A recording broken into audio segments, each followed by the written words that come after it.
Al Horford was born in 1986, man. I mean, I know that's actually younger than you and Jerome, but like still. That doesn't really hit me. Okay, sorry. Damn, Al Horford's younger than me? I'm going to have a meltdown.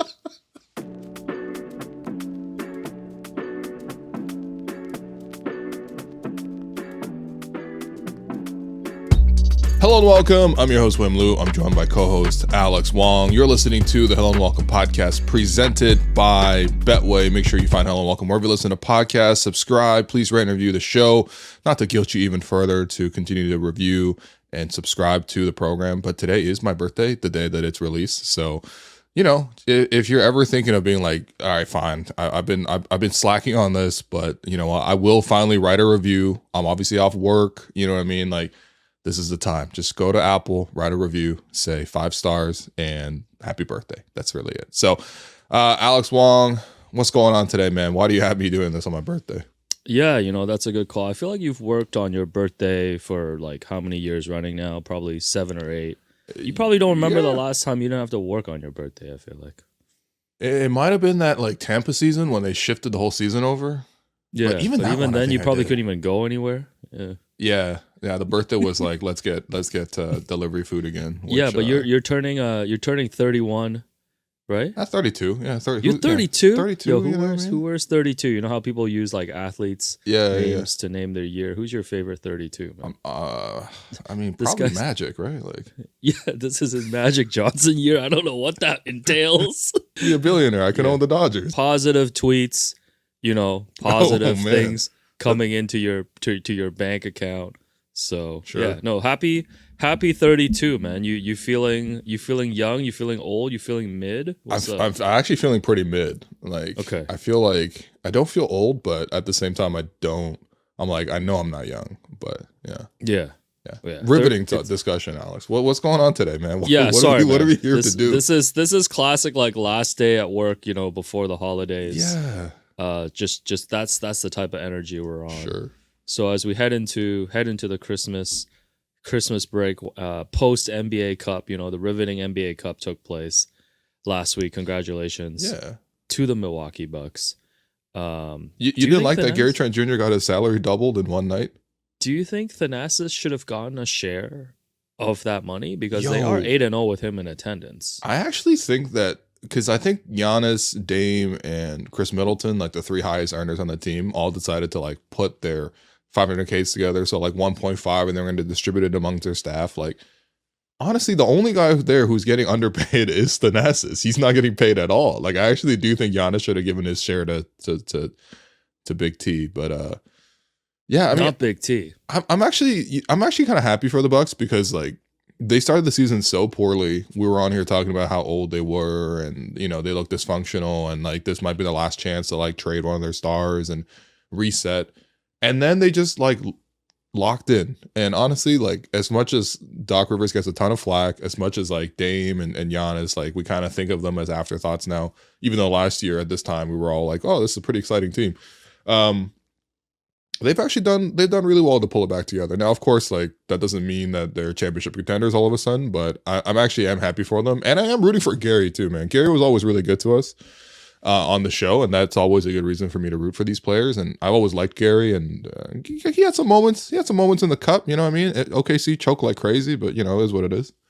Yeah, no, happy for Dame. You know, mentioned at the start of the year that I think, you know, year 2 after the divorce is usually when people start kind of bouncing back, and I think we're starting to see that with Dame. So I think that theory might be coming to fruition right now. I mean, I don't even want to make a joke about this. Please don't. Where's Dame right now, man? At Hotel Ocho right now? Anyways, we're gonna do a little update on the overall NBA, and I put the NBA teams into 10 tiers and wanted to run them by you and get your thoughts on this today. Let's do it. As we head into the Christmas Day games. So the failing NBA, tier 1, the favorite. Wow, surprise. This has not changed since the start of the season. One team is here, the Boston Celtics. I feel like Celtics just have a pure drama-free season so far. Porzingis has come back from injury earlier than expected.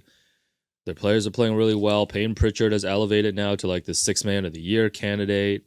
somehow Joe Mazzulla is like their main character. I feel like we're hearing more about Joe Mazzulla this season than Jalen Tatum. Why did I say Jalen Tatum? The holidays are really you can here. Tell Jason it's 10 Tatum a.m. right now. Jason Tatum. You can tell it's 10 a.m. on December 22nd. Yeah, that's fine. Jason Tatum, Jaylen Brown.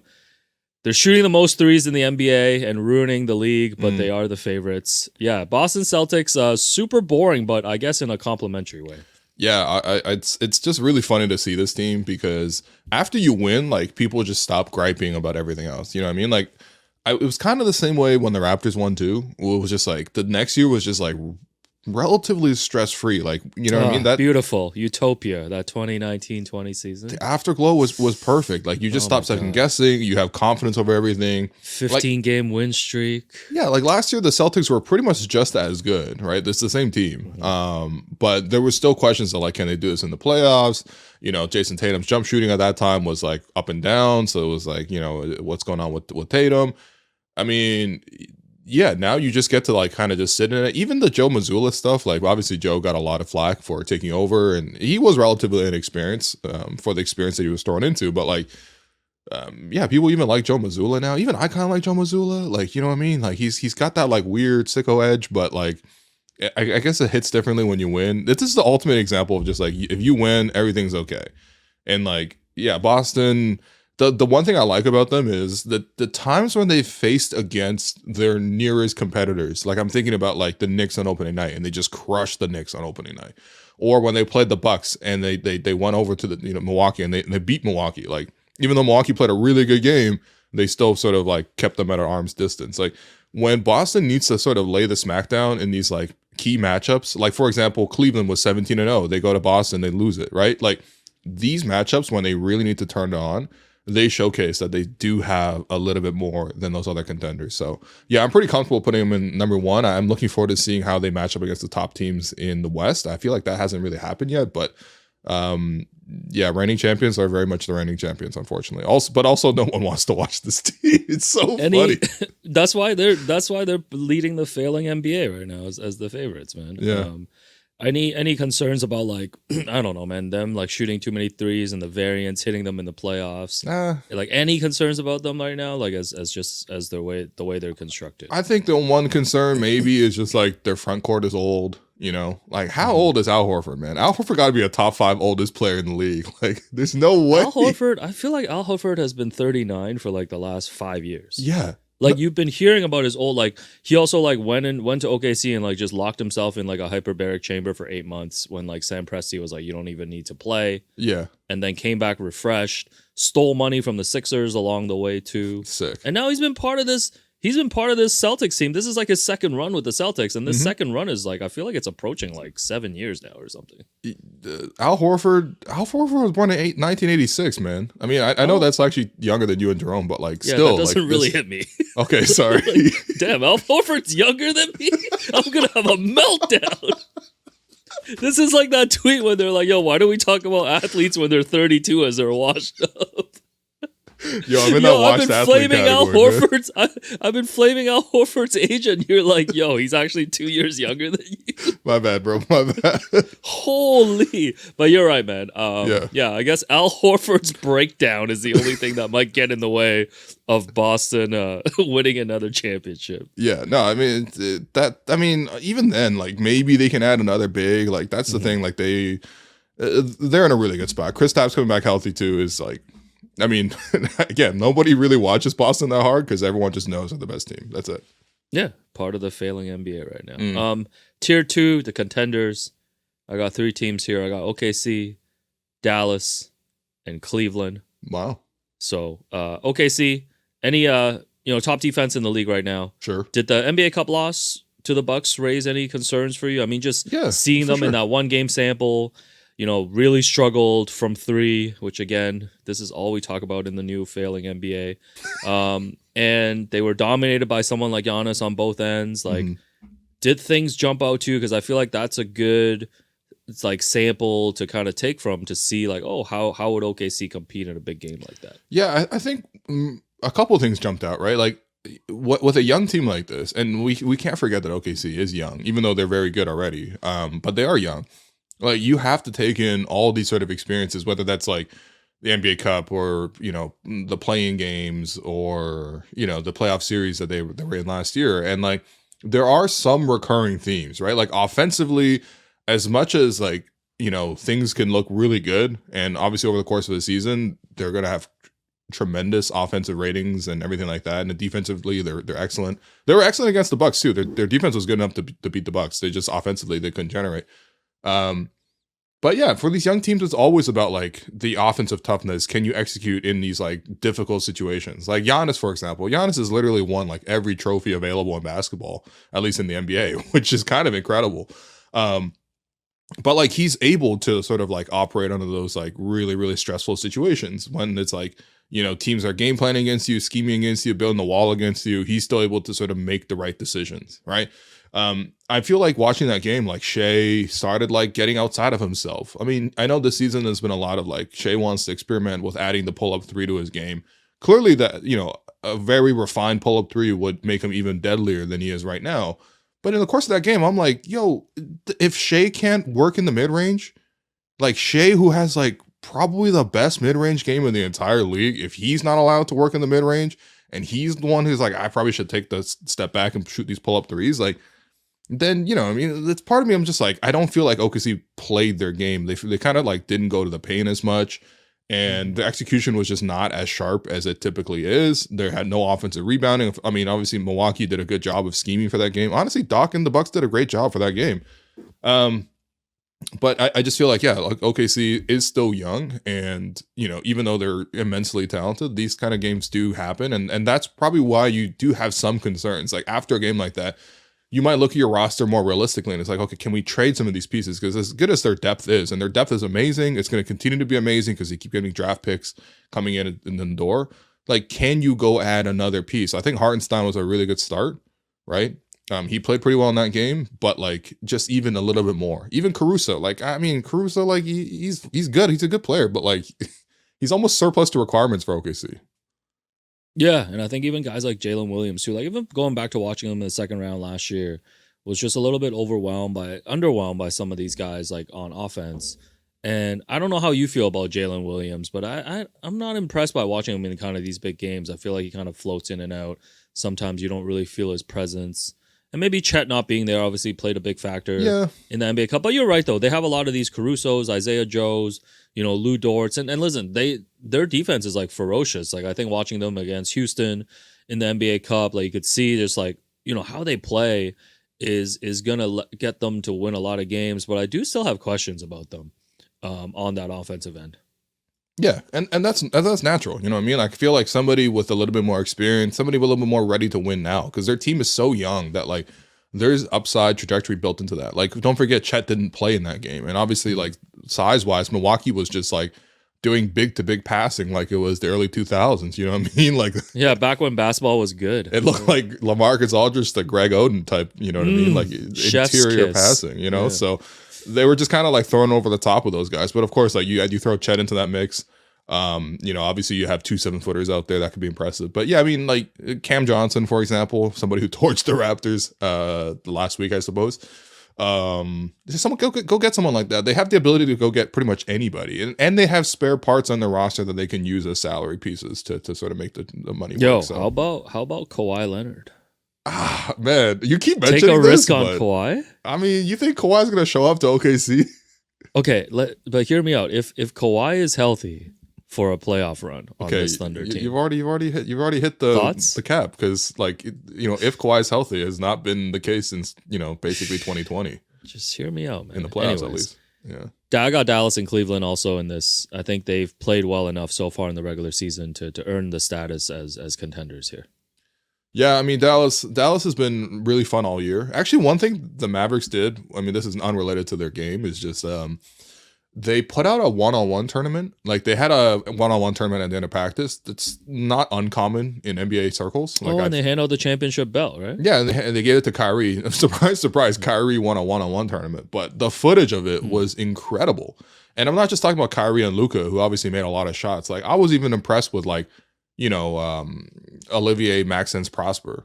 Shout out to Montreal, or like never heard his full name called. Yeah, I appreciate you. Yeah, you just gotta say all three of those names. Markieff Morris, or even he looked pretty decent. Not Markieff Morris. Did he make it past the quarterfinals? I think he had a nice jump hook at one point. But like, my point is this should be the NBA All-Star event that everyone wants to see. Like, you put all the All-Stars into a one-on-one tournament, and it could even be part of a genius idea. Yeah, this would be amazing to watch, because it's like the only other times we get to see this is like Team USA. At the end of USA practice, it'll be like Harden versus KD. The iconic clips Kyrie. that go around is like Paul George, Harden, like KD going at it, I think. Yeah. Why not this? Because even your average NBA player, even Markieff Morris, can go in these competitions and show you something that you didn't see before. So like, I love this idea. It should be like a random draw. Like a guy just comes up and maybe pulls a name out. Yeah. And then they just have to go one-on-one, and then you create a format. I've always said this, man. This is way better than the skills challenge. Like, way better. They need to do that, and they need to finally embrace the fact, because sports gambling is so prevalent now. Okay, we need a poker game. We need an all-star Saturday poker game. Like, think about some of the biggest personalities, like Jimmy Butler, Anthony Edwards, like Draymond Green, Jordan Poole. Like, imagine Draymond Green, Jordan Poole in the small blind and big blind. Oh man! Like a live broadcast, the fisticuffs. A live broadcast of a poker game, like, would be really fun as well. It probably needs to be edited down, because live poker is kind of boring. Yeah. I mean, I guess we've seen like some stars like play celebrity poker. Didn't Jimmy play celebrity poker? And wasn't one of the poker players, like pro poker players, was like Jimmy was an asshole and like they hated and the Jimmy whole was. experience? I mean, Jimmy and Steph Curry, a couple other guys were spotted playing mahjong too this off season. Yeah. Now, I don't think mahjong's hitting the mainstream like that. Okay. Like, I don't know if Adam Silver is going to make that. Only happen, room for one MJ in the NBA. Yeah, but like something like even like poker would be fun, or like blackjack or something, or what's that dice game that Dennis explained to you last year? Dennis. They were playing. So I mean, Boo-Ray is like the hidden NBA. Oh, the card game. Yeah, That's the card game, right? Everyone loves Boo-Ray. To my understanding, it's a little bit like spades, but like, like that's probably like the hidden NBA game that like it's pretty common around the league. I actually don't know how Boo-Ray became the #1 game for NBA players, but like even just like the money on team flights that get exchanged is pretty wild. I mean, of course, like the most famous example is Gilbert Arenas. So.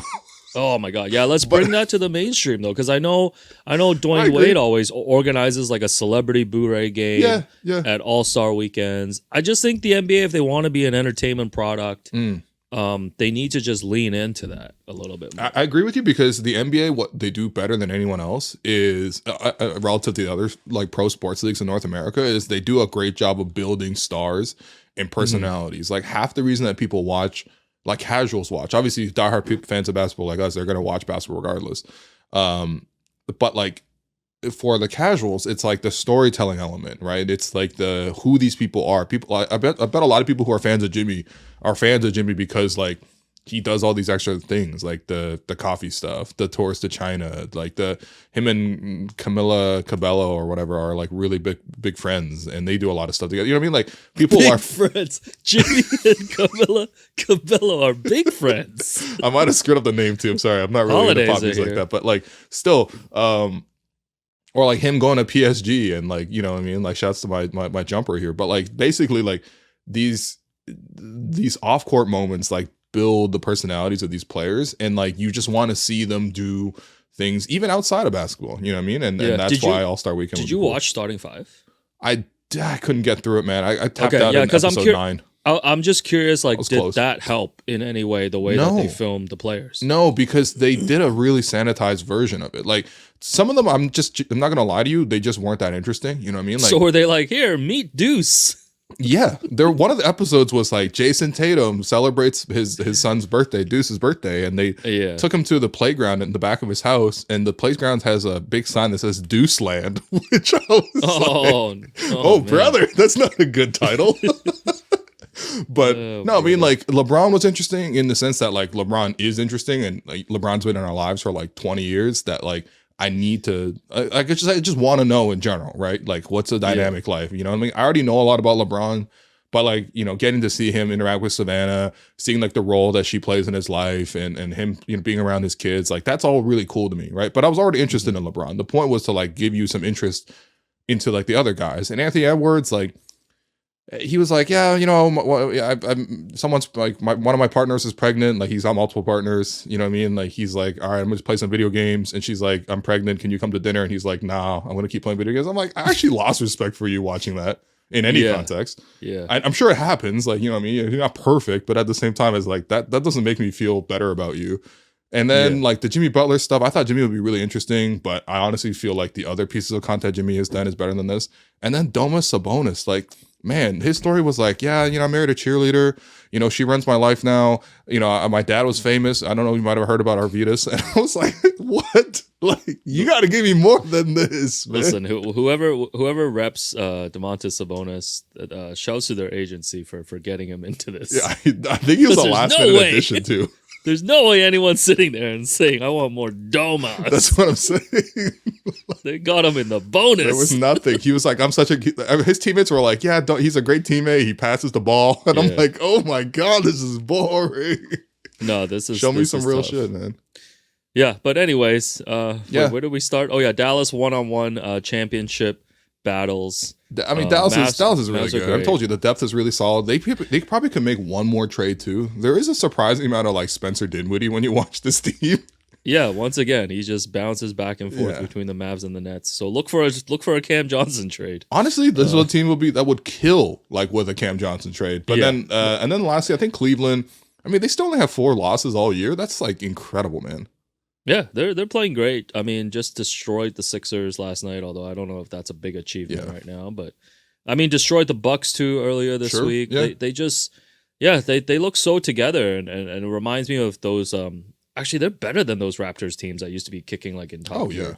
During the regular season, with all due respect to our former great teams, but like this Cleveland team is actually really, really good. Yes, super talented. We'll see sort of how it goes in the play. I still don't think they have enough to beat Boston, but they have enough to compete and run with Boston, and then 1 or 2 injuries happen, and then you're right there. So, yeah, I love that, man. Okay, next tier is do we trust these guys? Okay, are you getting a little Bill Simmons flavor from these tier names? Yeah, man. I'm you picking them. Call me House for the rest of the episode, man. Please no. Call me Joe House. Tier 3, do we trust these guys? I got the Knicks, the Rockets, and the Milwaukee Bucks.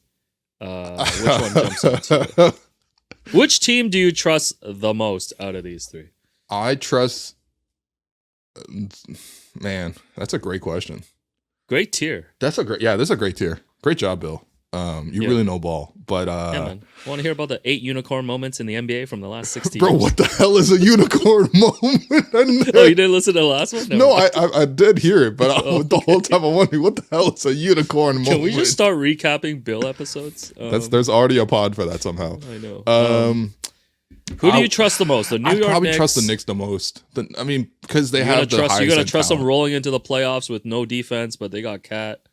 They got 4 other players. The funniest thing is if Cat slips at all, because as you mentioned, their defense isn't strong. If Cat slips at all in the playoffs, which honestly, just based on his historical production, his performances have slipped in the past, and you do see some odd moments from Cat, right?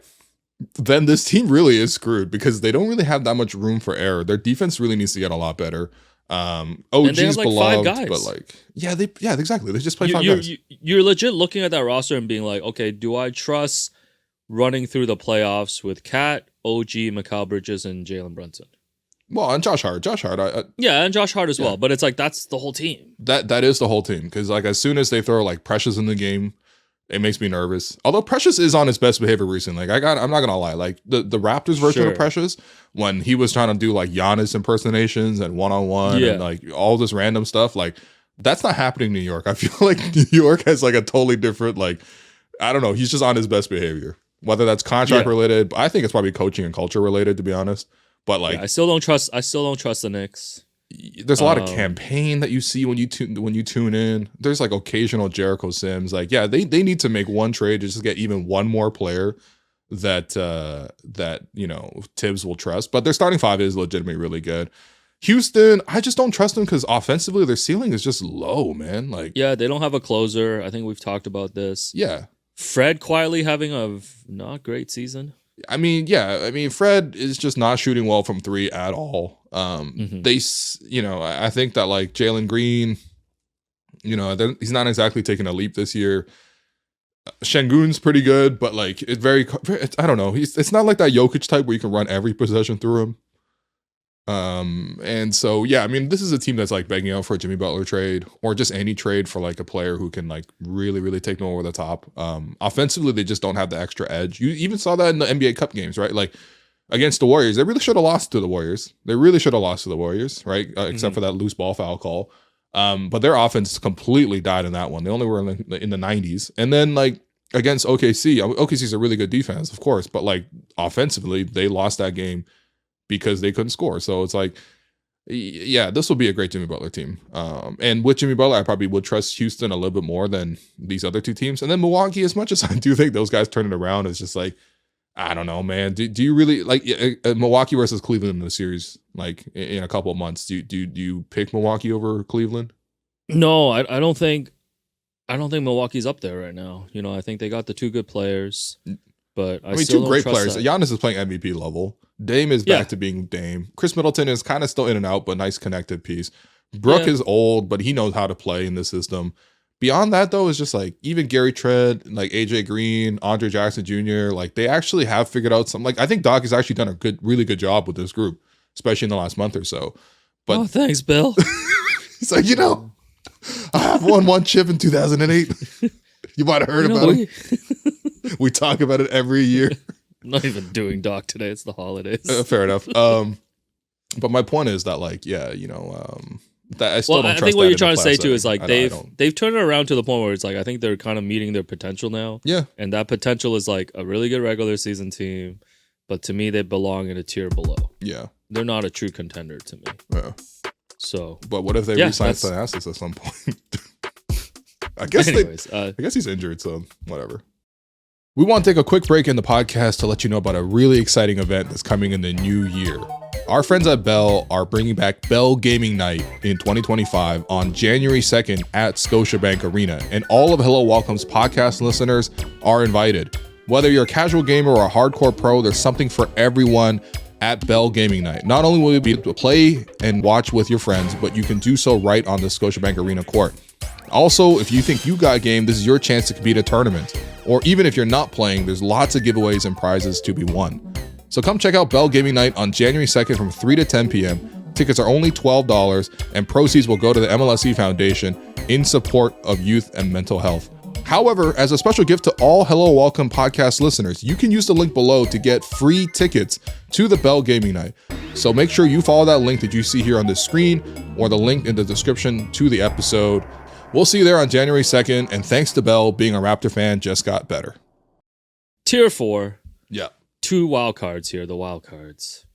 Two teams that remind me of each other, actually. I got Orlando and Memphis here. Not that you remind me, tier. So, Usher. I hate to say this, but I'm kind of becoming an Orlando Magic fan. Yo.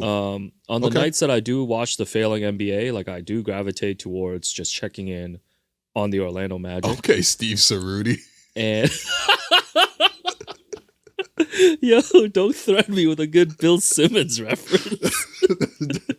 They play that tenacious, defense, and they keep losing guys. Like Paolo and Franz are out, Suggs is out, and then like Cole Anthony scores like 35 points last night, and they like come back and beat the Heat. They outscored them like 37-8 in the fourth quarter.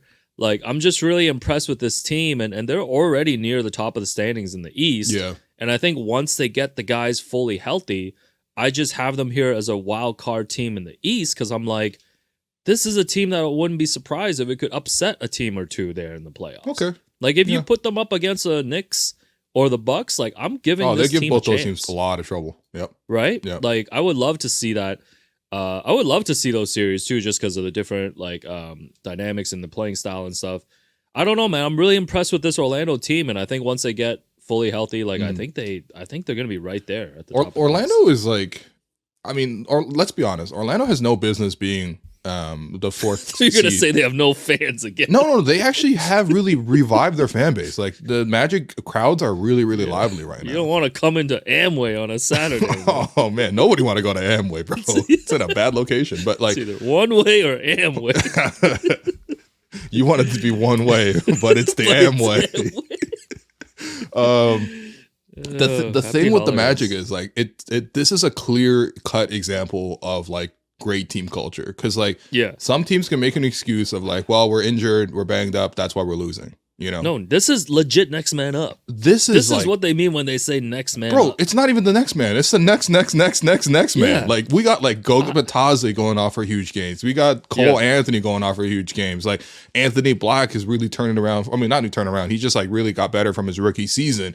And he's one of the quickest players off the dribble, by the way. Like, it's just, and this team just plays tough as hell, man. Like, Mo Wagner comes off the bench, gives you 20 plus points. Like, it just doesn't matter. Wow, this an is actual great team culture. contributing brother? Yeah. No, seriously, like it's like crazy. It's like, all right, my brother, who is not supposed to be like a superstar, played like a superstar when Paolo, who's an actual superstar, went down. But then all of a sudden, like, it's Jalen Suggs is like turning into like Drew Holiday. Like, what's like, this is to me like a really, really strong team culture. It reminds me a lot of like, again, 1920 season for the Raptors. Like that year, there was a time for the Raptors where that's like high praise, man. No, there was a time for the Raptors when like the Raptors would win in spite of injuries, and we would feel extra good about them, right? And we would be like, that's a sign of really good chemistry and team culture. Obviously nowadays it's like where we get completely racked by any one injury hits the Raptors and the Raptors are dysfunctional. But like my point is that like this Orlando Magic team, between the coaching, between like just the culture set by the players, they're all super engaged and they play hard every single night. It literally doesn't matter who they're throwing out there. They get it done. Like I have so much respect for Orlando right now. And I think, you know, I want the Raptors to become this. We were this. Like, I mean, let's be honest. We were this. But I want the Raptors to get back to being this. Like, there's nothing cooler than a team that has an established identity and plays this particular way.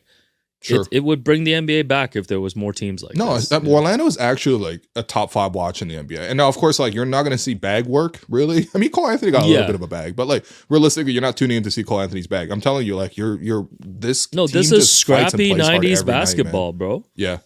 Like that's what they do. The other team out west, the Grizzlies. So Orlando has the 3rd best defense in the league. The Grizzlies have the 4th best defense, and they've been racking up a lot of quality wins too. Had a big win in Boston recently. You talked about how Boston, you know, gets up for the contenders. I mean, blew out the Warriors by 51 at home. Just wanted to mention that because again, Draymond had 0 points, 0 assists, 0 rebounds, and was a minus 42 in that game.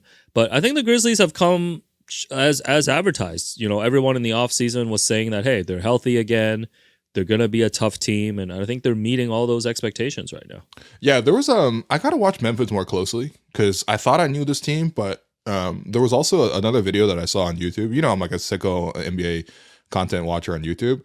There's one video I saw where basically they were like the Grizzlies run a lot of isolation and like they rarely use ball screens, but they're still able to generate a really efficient and team-oriented offense through that. And so that was actually a really interesting one. I think if you just search Grizzlies ball screen, like you can probably find this video. It has guys, during Christmas when you don't want to talk to your family, just go on YouTube and look up Grizzlies ball screen. Yo, talk to your parents about how the Grizzlies don't use ball screens. If you even get to see, you know, your parents on Christmas. My brother, bro. My dad said last weekend that I was like, hey, I'm going to come home for Christmas. He's like, no need. So, oh, word. All right, I'll see you. Blocked by Wong. I guess I'll see you at Shing.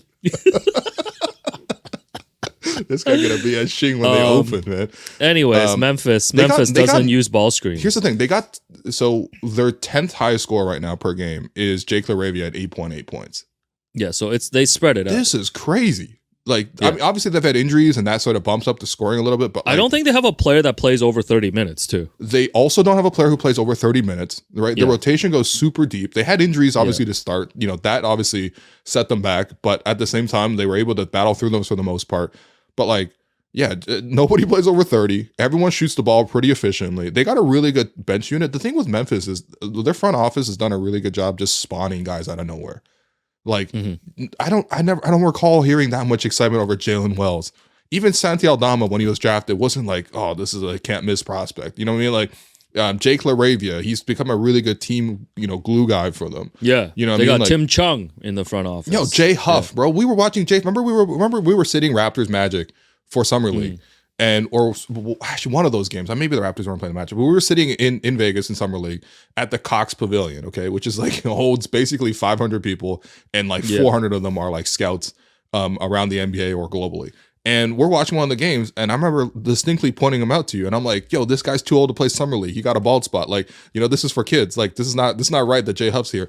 They took Jay Huff out of that situation, which, by the way, he wasn't playing for Memphis, signed him, and like, look at what he's doing now. And he's like I would be thrilled to have Jay Huff on the Raptors. You know what I mean? Yeah. Like, this is a front office that just keeps picking pieces out of nowhere. Scottie Pippen Jr. You know what I mean? Like, this is they compete, and they honestly, when you watch this team, you don't expect to see, like, you don't really expect to know many of these players, but they've done a good job. And this is a team that, like, last year's breakout guys, like Gigi Jackson hasn't really played because of injury. Vince Williams Jr. hasn't really played because of injury. Like, it doesn't matter. Like, they just keep spawning new people. It's really impressive. Yeah, sneakily to another team that can, like, put together some decent trade packages if they wanted to go that route. Yeah, they have could. a lot of young players here. Yeah. So, yeah, shouts to Tim Chung. Ham Chung. And the Memphis Grizzlies. Next tier, the Enigmas. Yeah. I got 3 teams here: Minnesota, Denver, and Phoenix. So right now, all 3 of these teams are near the play-in. Yeah. And for the Wolves, chemistry is at an all-time low. I feel like after every loss, I see Ant just calling his own team out. They lost to the Knicks last week, and he just talked about how, our offense is just really predictable right now. And there just seems to be a lot of frustration there. Post-Towns trade, it seems like the team's just gotten kind of ripped apart, and they've had to just deal with it in season. The Nuggets just don't have enough guys. They've lost to like the Wizards and the Blazers recently, and just watching this team compared to how they were the last 2 seasons, or even the last like 5 seasons. Now they fell off, man. This is so just sad not. Yeah, the fall off is quick. The fall off is real quick, and they've fallen off. The Suns, they got $2 hot dogs, so that's great. But it's the same story. They also have a lot of $2 hot dogs on their roster. They got the same issues as usual. Like, not enough guys around KD and Booker. And Bradley Beal's averaging 17, 4, and 3 while making $50 million this year. That's crazy. $53 million next season, and he's got a $57 million player option for 2027. Yeah, and he also, I believe, is the only player in the NBA with a no trade clause. Right. So I know there's been talks about, hey, maybe we can get Beal on the trade market. That's a Jimmy Butler trade. You would have to get Beal first of all to waive his clause. Of these 3 teams, which team do you think has the most potential to make a jump in the standings? It's got to be Minnesota, because like that's the team that is the youngest. Like, I feel like for Denver, like they're trying all sorts of different stuff, like starting Westbrook, like Jokic is playing like all out, and I feel like he's getting tired. Like, you know what I mean? Like they're in contrast to Memphis, for example, we just talked about, like Memphis not playing a guy over 30 minutes. Like, I feel like Jokic playing like heavy minutes, having to do everything. I feel like it's taking a lot off the table for him, how to like, he's got to use so much energy on offense that he can't really play defense anymore.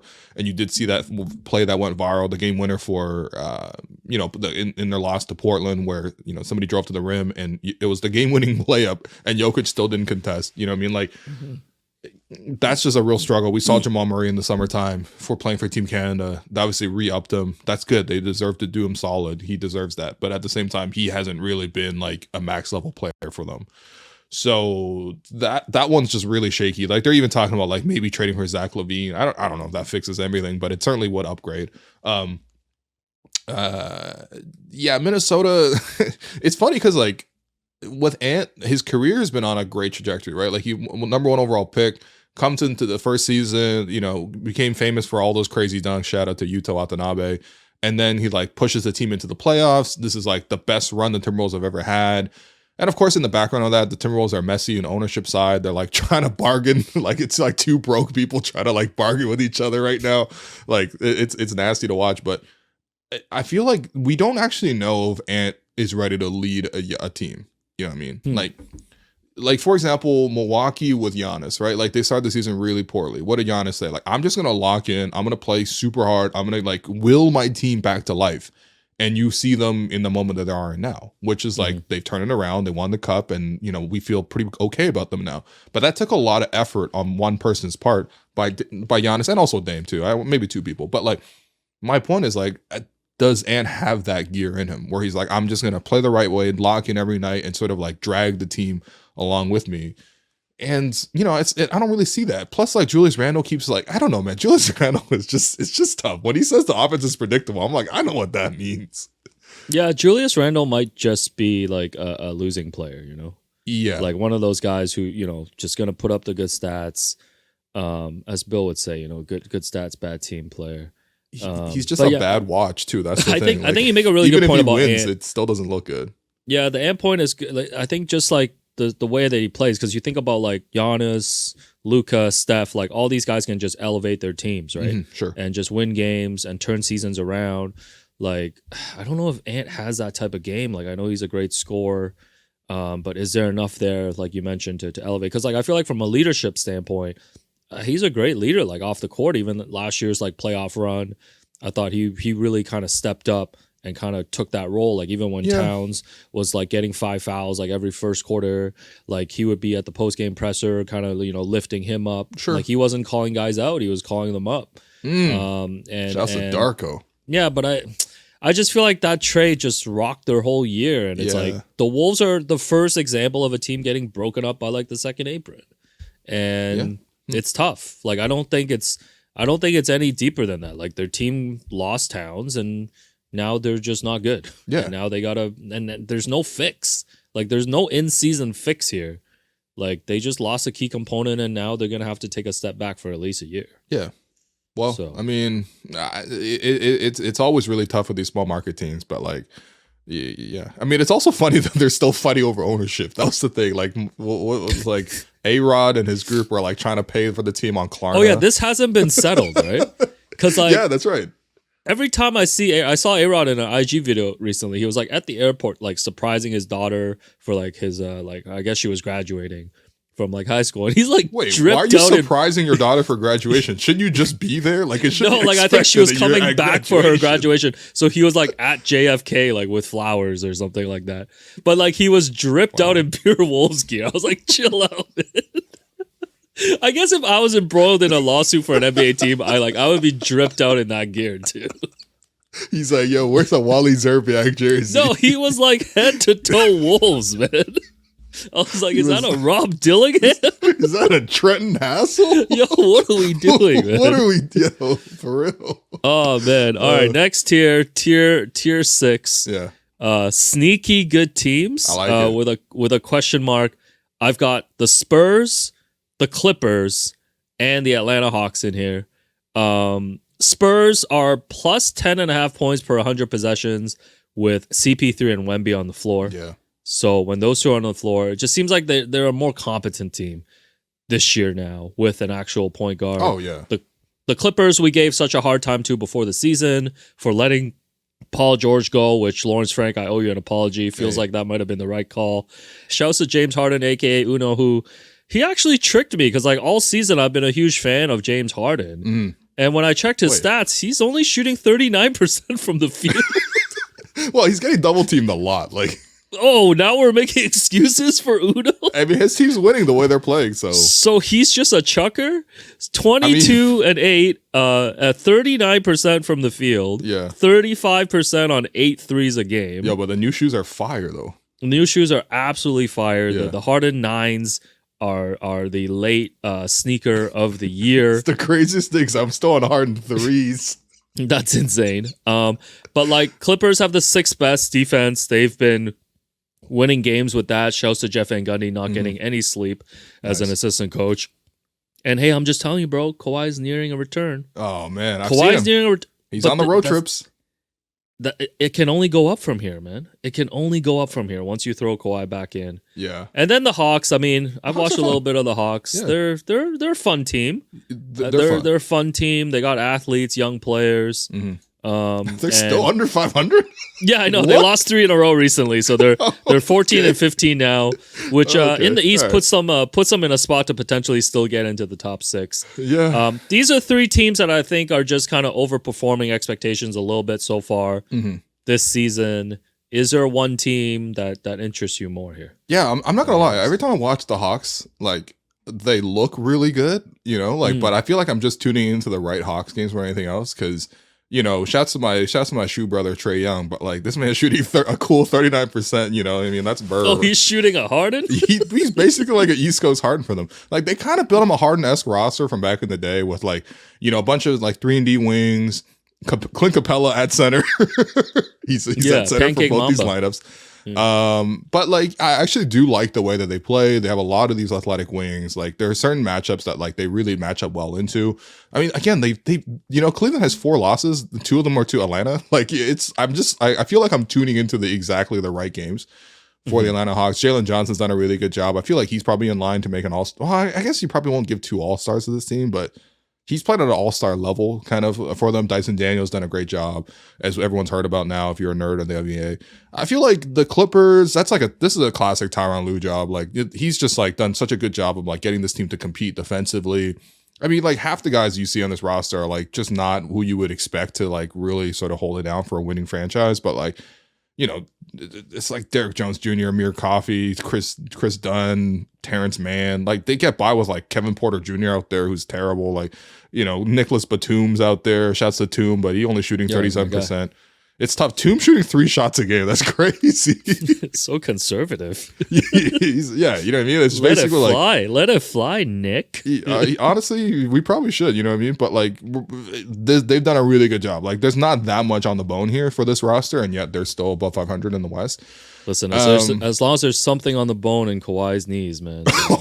Speaking of not much on the bone, man. No, man. Like I'm getting sucked in again. Every year I do this, and I don't know, man. Just get Kawhi back, get him on a good load management plan.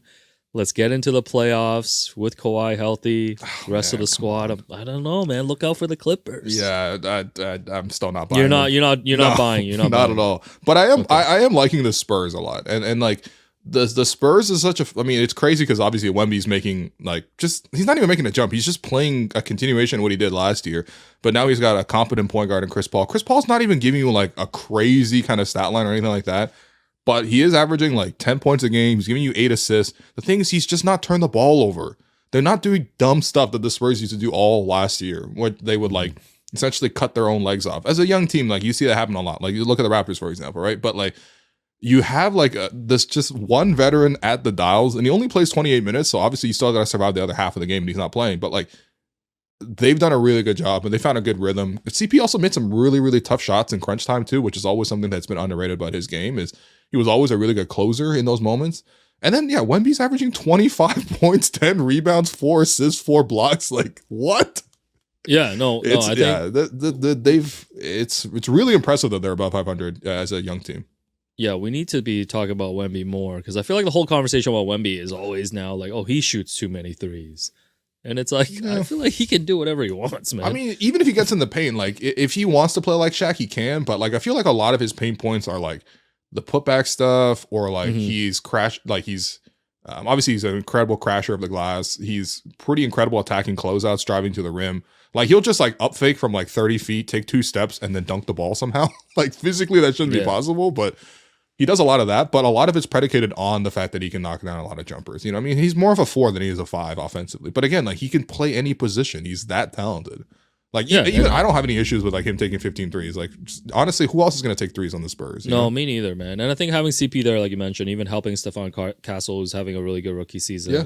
It's the same way when CP was there with remember the 3-headed snake monster with Schroeder and Shea out in OKC. No, Shea. I know it sounds crazy now because no one will ever put Shea, CP3, and Dennis Schroeder into a 3-headed combo, but that was actually really good. That with Lou Dort. And like, who was their center back then? Like, was it still Steven Adams? I don't think so. No, Adams is gone by then. Who was their center for that group? Yeah, but my point is that like even that team pushed like Houston to like 7 games, and that was like I mean, this is what Chris Paul does. He like lifts your floor really high. Now, of course, like the issue that is like if you have CP as your number 1 player, you're never gonna like win at the highest levels, like in terms of like winning a championship. That's part of the reason he doesn't have a championship. He's like, Chris Paul cannot be your best player, but it's kind of Kyle-esque. Like when again, Kyle's washed now, but like before Kyle got washed, like he did such a good job of lifting the floor of every team that he was on. Like even the small little things about like, it's basically the mistakes not made. It's not even about how many plays he makes. It's about the mistakes that he doesn't make. And that's all. Chris Paul's just getting by on like smarts at this point. And that pull-up jumper is still wet. But what's up, man? So speaking of the Spurs, they're going to be playing on Christmas. Okay. That opening game at the Knicks, and they are getting 9.5 points on the road. And that is a 1.87 odd. I actually like the Spurs. I like Wemby in that spotlight against that Knicks defense on Christmas. Okay. To at least keep it close, maybe even have a chance to win at the Garden. So, I'm taking Spurs plus 9.5 on Christmas Day. That's not a bad pick. You know what I mean? Yeah, but you're going to make some... will you be filling out some bets on Christmas Day? I guess if you're going to watch NBA basketball, like that's part of your habit. No, it remains to be seen because there are 2 NFL games happening on Christmas as well. So possibly the NFL's gangster itself because like the NBA, all they ever do is like run away from the NFL. They're like, oh, we can't have any good games in the first half of the season because the NFL's on. And then they're like, well, we can't play on Thanksgiving because like the NFL's on. Like, oh, we can't. You know what I mean? Like we're gonna concede like Monday nights to NFL and all that kind of stuff. It's just like, and the NFL was like, yeah, you know what? You're one day of the year. Christmas, we're going to play on that day, and we're going to go head to head. And it's like... And we got Beyonce performing at halftime. Yeah, like, yo, for real, like, I'm sorry, but if it's between Beyonce or watching, the CP3 Spurs, like, unfortunately, I think I'm probably going to switch over. Adam Silver, man, when are you going to clap back, man? NFL be, like, big broing the NBA like crazy right now. Yeah, nonstop. And it's like, the you stop failing making all these NBA. concessions, man. Yeah. Stand up for yourself. Stand up, Adam Silver. Stand up, man. Hey, man. Hey, buddy. Just recently hit the big 4-0. What about you, bro? A little more recently 4-0, but we are both in the 40 club. Let me tell you, man, being an adult really comes with its share of challenges. Definitely. I think both you and I are homeowners, and I think we're both also dealing with mortgages in life. Yeah, man. Mortgage rates, choosing the right terms, dealing with paperwork. It can be really overwhelming, I still don't know how that works. Well, listen. That's where our friends at Dominion Lending Centers come in, man. They make the whole process simple and stress-free. Whether you're renewing your mortgage, hunting for the best rates, or if you just need advice, they're here to help, bro. You know what? I am looking for that advice, and I think that's why I'm going to visit www.dominionlending.ca. Yeah, man. www.dominionlending.ca. Take the guesswork out of your mortgage and step into financial confidence with our friends at Dominion Lending by our side. Tier 7, Purgatory.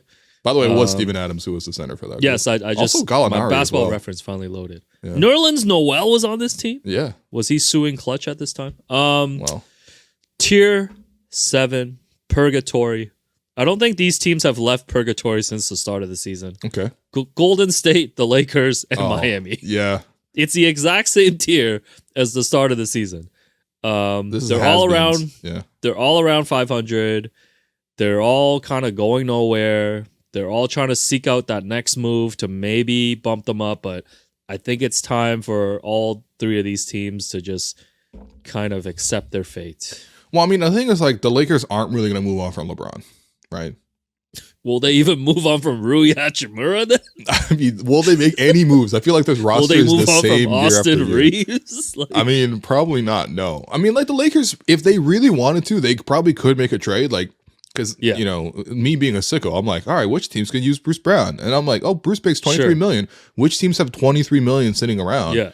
And I'm like, okay, the Lakers are actually one of those few teams that, like, could, for example, make a swap. The thing is, like, there's no guarantee that, like, you know what I mean? Bruce Brown's not such a great bet that, like, you can swap out Rui Hachimura for Bruce Brown and it improves the team tremendously. Like, I don't even know if that's an upgrade. But, like, regardless, the Lakers do have tradable salary in D'Lo, in Rui, in Jared Vanderbilt. Like, they can actually make a trade to sort of improve. Like, for example, if they've been interested in DeMar this whole time, like, the Kings look like that DeMar thing backfired like crazy.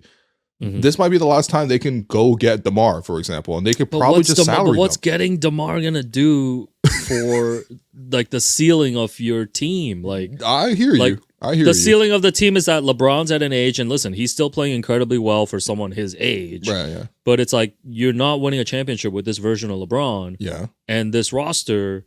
So it's almost like kind of like when he was nearing his tail end in Cleveland, and I think they weren't willing to like move a first rounder to maybe upgrade the team. It's like, yeah, like for Kemba. This team's not going anywhere. Like, yeah. they're not going to be a title contender, and there's not one move out there that's going to lift. But the thing with the Lakers is they don't operate like most other teams, right? Like they always are like star hunting. They're always like trying to like get the most out of like their aging, fading stars. And usually players join them in free agency like LeBron did, and they're older at that point, and it costs more, and you got to give up more salary to get them or whatever. But like, yeah, I mean, I don't know. Again, if Sacramento wants to blow it up, like, and you can get DeMar DeRozan for free, and all it costs you is like Rui Hachimura and D'Lo. Once again, man, that does not move me in any way. Okay, well, I'm just thinking for DeMar's sake. Like, if anyone deserves to be carried by LeBron, like it probably is DeMar. Oh my God, the memes are gonna be crazy in LA, man. I can already see them.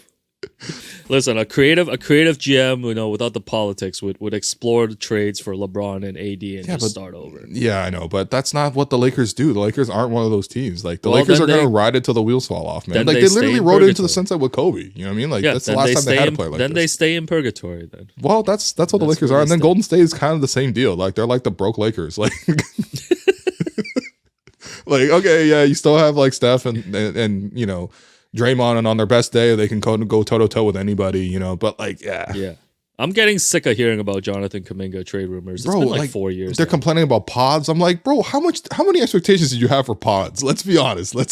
Pod's not coming back with a good second year. Pod's not saving America, bro. Damn it, you beat me to it.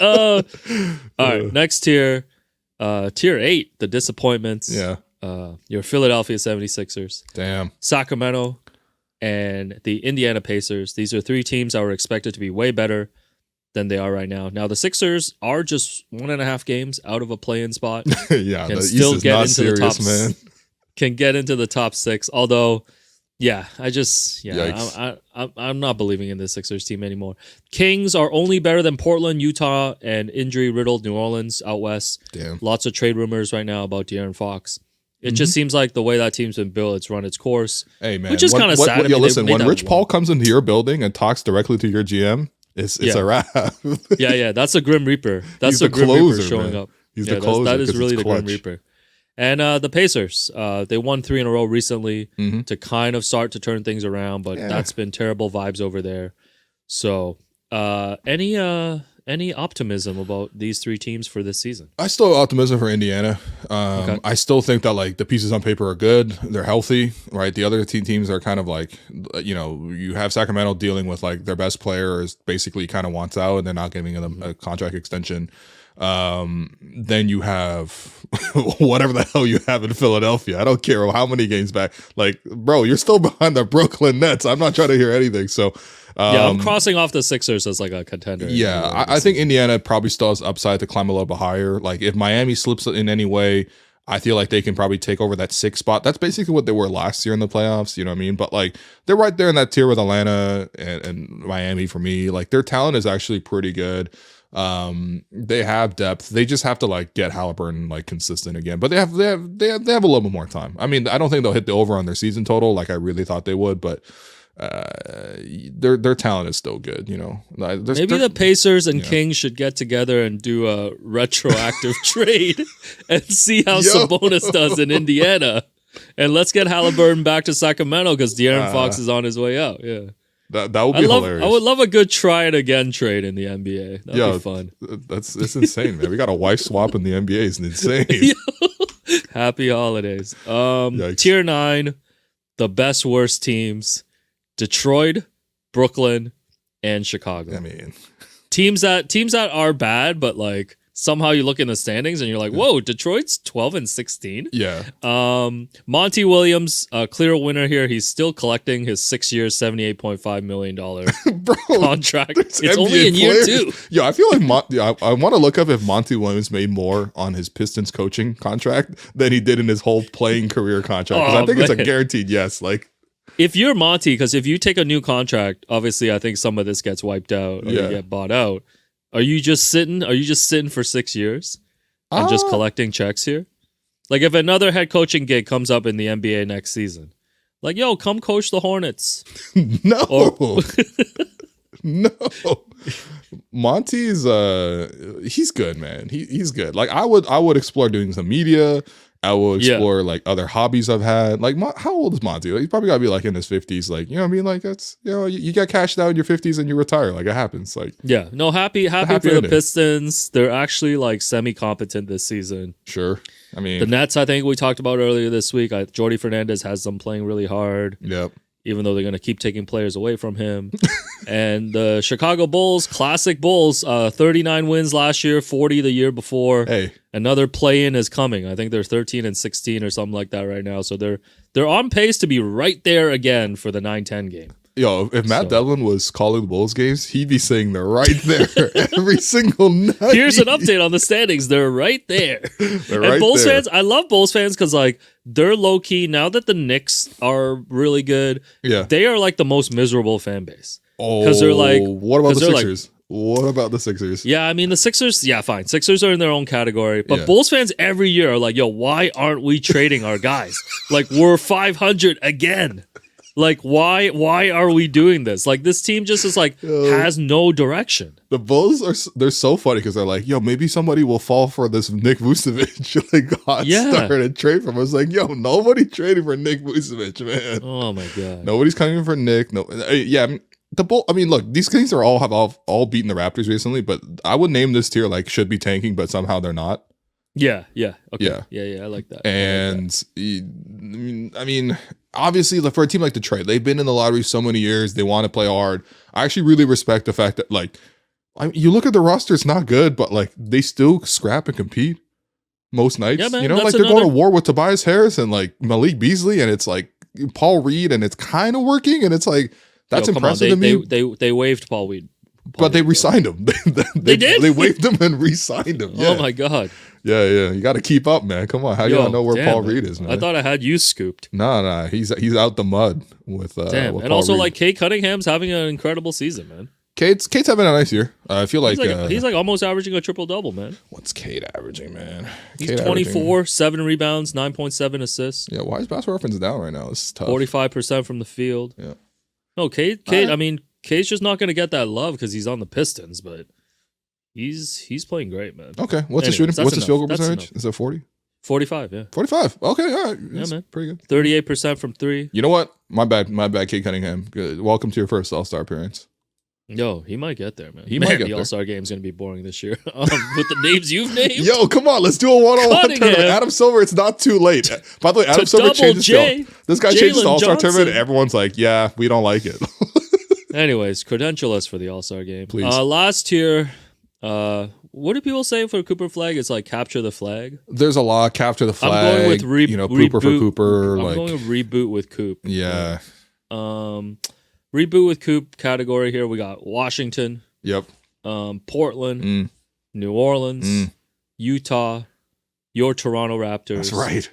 And the Charlotte Hornets. I don't know why I was almost going to call them the Bobcats. Hornets. Charlotte Hornets. Hornets are close enough to that next tier. But they are 7-21, just like the Raptors, at least as the time of recording. I checked their record and I was like, you know what? They belong here. They do, yeah. So, yeah, there you go. I have nothing to say about this last year. There's a lot of tanking teams, though. I mean, New Orleans kind of accidentally got in here, which might be good for them. Right. New Orleans, by the way, like, have they not fired David Griffin yet? Like, do you think Griff deserves to be fired? I think getting Zion on a non-guaranteed contract was like a very smart move. Yeah, but what other options does Zion have? That man was restricted, man. And you know he's got for, other financial demands trading right for now. DeJounte Murray. The trade for DeJounte Murray is genuinely like worst trade of the year already. Like, it's not even close.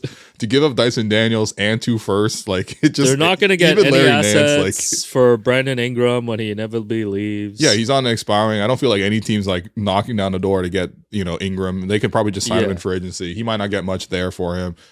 I just feel like that organization is sliding backwards. CJ McCollum's there as a hostage. Like, it's tough, there's been whispers he might be reunited with Dame in Milwaukee. What kind of whispering is this? I don't know, man. Saw some whispers coming out of Milwaukee. Is this the Bobby Portis, Pat Connaughton poo-poo platter that's been offered around? Oh no. Oh man, that's the new poo-poo platter. I mean, honestly, that's not good, man. Because Milwaukee, like, I don't know what to tell you, but you have enough players born in the 1990s. Like, please. Yeah, no, enough is enough. Enough is enough. We're about to hit 2025, man. You can't have 90s players on your teams anymore. Yeah, outside of the Raptors, I can't say I've really watched a full game of these teams in this tier this year. I have not. I've gone out of my way to not watch the Washington Wizards. They're just genuinely tremendously terrible. Portland, you can always just go to sleep before a Portland game comes on. You're just like, nope, I'm just gonna call it a night. Or if a Canadian does something, Lee Van Osman will clip it. Yeah, he'd be like, yo, incredible game by Delano Banton. Delano Banton hits a huge layup to cut the lead to 42. Like, I'm not watching that. New Orleans, I mean, I don't watch them either. I actually like their broadcast crew, but, it's fine. That's not enough reason to watch. Utah, man, have I watched a Utah game? Probably not, honestly. I watched them when they played the Lakers, but, and then, honestly, there's enough good teams in the league that you don't need to watch any of the 6 teams. And that includes Toronto, by the way, which, this is our job, and we will be here no matter what. This is what you guys do as diehard fans, and this is how we fan. Shouts to Tangerine, but, the general fan is not tuning to Raptor basketball. I'm telling you that much. Although maybe when they get healthier, the Raptors the Raptors definitely have the most mobility out of this group to get better this season. But the question is, at this point, you're already in prime tank position. Do you really want to compromise that? I still want to see the young players play healthy. I still want to see the Raptors play a good style of basketball and establish habits. But this is the hardest thing in the NBA is to maintain standards, build while also being objectively bad and losing pretty much every game. So. Yeah. That's why you tune into the React Pods, baby. That's what we're here for. Tune in. We're going to have all the post-game shows throughout the holidays while you guys take your time off from your miserable jobs. Okay. Before we get back to the show, we just want to let you know that this podcast is proudly brought to you by Tangerine. Tangerine is the official bank of Hello and Welcome, the Toronto Raptors, WNBA, and the NBA. Yeah, man. And fans are at the core of everything that Tangerine does. And they're not just fans of basketball. They're fans of fans, right? And Will, I know you know what it's like to be a fan. You're a fan who's got a nickname for every starter. You're a fan who's 5 inches from the screen when the game is on. Okay. You're a fan who'll show up to Jurassic Park in a blizzard to cheer on your team. They call me Fan Ho Park. No, that's what Tangerine is all about. Fans of fans. Yeah, no, absolutely. And if you're hearing this, there's no doubt in your commitment. And fans like you are at the heart of what makes this game special. That's why for the Raptors' 30th anniversary, Tangerine is shining a light on you, the fans, and celebrating the passion that you bring to the stands because this is how we fan. To learn more about Tangerine's basketball partnerships, head to tangerine.ca/basketball. Now let's get back to the show. Before we wrap up, just want to let people know that the Nation Network launched a new limited edition 6-episode series with Stephen Brunt. Shout out to Stephen Brunt. Called Up Close. This podcast launched last week. The first episode features an interview with current MLSE president and CEO Keith Pelly. The conversation covers a bunch of topics, including a few that should be of interest to Raptors fans that are listening. Keith talks about why he decided to take the MLSE job and dives into Bell's decision to sell their stake in MLSE to Rogers. So again, podcast is called Up Close. It's with Stephen Brunt. And get the podcast wherever you download and subscribe to pods. Also hit our podcast description of this episode to find the links. And the episodes are also on YouTube if you like to consume your content that way. So shouts to Stephen Brunt, man. Yo, shouts to Nation Network first off. You see the acquisitions recently. You just put us aside because we're small fries compared to Jeff Merrick and Stephen Brunt and these names who are super established, been in the Canadian sports media space for a very, very long time. And Brunt is truly one of the great storytellers that Canada's produced when it comes to sports writing, and he's been at so many huge events as well. And I think just getting the type of access to sit down with a guy like Keith to sort of hear out his vision for MLSE. For me, I have a lot of curiosities there because as much as we cover the Raptors day to day, it's hard to really understand how the big organization sort of operates and sort of what their motives are. And you trying to learn business now, Stringer Bell? Yo, man, as the co-owners of Hello and Welcome podcast, I feel like it's imperative for us to even learn a little bit. But I'm curious even to hear about what their thinking is long term with the Raptors, right? And the decision to keep Masai or whether they're going to keep Masai going forward and something like that. I'm not sure if it gets touched on in sort of like the most transparent way. Again, I got to listen to the episode to hear it, but I'm looking forward to hearing that episode. So good call out, man. Yeah, make sure you check that out.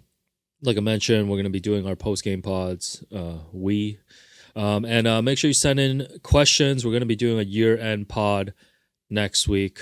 Basically a banter pod. I don't know why I keep running away from that description. So we do one every month. Send in your year-end questions to us. Info at Stephen Hit us with Brunt. like lists, like your top like songs of the year. Yeah, or just like, ask us for our list, or hit us with yours, favorite moments from the year. What was yours? What's hot, what's not? Things, in-out lists. In and out, yeah. Maybe we both and Jerome as well got to make our own in-out list and bring it to the table. Okay, yeah. Should do that as producers. Yeah, send us questions, please. If you want to know about like why Memphis doesn't use ball screens and want Will to explain that, send that over as well. Iverson cuts, whatever you guys want. Whatever you guys want. I'll save those for the Samson. I'll save those for the Samson React pods, man. Yeah, why don't you guys go record in Chinatown, man? Come on, bro. You're the only guy I go to Walk Theory with, man. Come on. I'm not. You, me, Rome, That's getting those crazy. turnip cakes on Walk Theory. Come on, man. I mean, I probably won't talk to you guys till after the holidays. So just want to wish all our listeners, Merry Christmas if you celebrate that, and the other things that you celebrate around this time. Happy holidays, all of that. No, honestly, this time of year, super appreciative of just, people supporting our work, helping to build this up and things like that, reflecting a lot on that. But I guess we can get into it on the year end. Yeah, we'll cover on the year end, but I appreciate the audience, the listeners. You got some time off here. Go enjoy the Raptor games. Like, yeah, whatever. Like they're obviously not that, like, they're gonna lose in the fourth quarter, that. But at the same time, just have a good time, enjoy, have a safe and happy holidays from all of us here at Hello and Welcome. And this has been the Hello and Welcome podcast presented by Betway.